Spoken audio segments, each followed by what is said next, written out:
আসসালামু আলাইকুম। ওমর স্টকে সবাইকে স্বাগত জানাচ্ছি।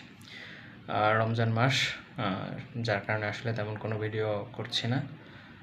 তবে মোবাইলে স্ক্রলিং করছিলাম ফেসবুকে, তখন আসলে একটা বিষয় সামনে আসলো, সেজন্য মনে হলো একটা বাস্তব অভিজ্ঞতা থেকে একটু কথা শেয়ার করি। সেটা হচ্ছে দেখলাম যে অনেকে তার প্রিয় মানুষের ভালোবাসায় মুগ্ধ হয়ে আসলে এরকম কথাও বলেন যে মৃত্যুর পরেও যেন আল্লাহ আমাদেরকে একসাথে রাখেন, এমন প্রত্যাশা থাকে।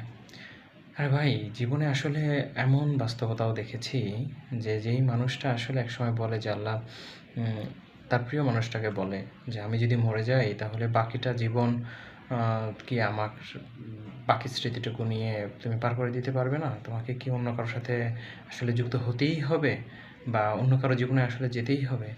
কিন্তু বাস্তবতা হলো সেই মানুষটাই যেই কথাটা বলল, সেই আবার কিছুকাল পরে বেঁচে থাকতেই ওনাকে ছেড়ে অন্য মানুষের হাত ধরে এবং অন্য একটা জায়গায় নিজের আসলে জায়গা পাকাপোক্ত করে নেয়।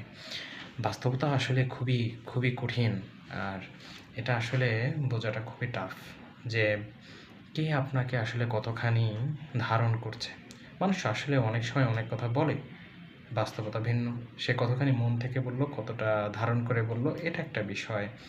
তবে হ্যাঁ, এর বিপরীত যে নেই তা না। অনেকেই আছে যেটা সে বলে সেটা আবার ধারণও করে।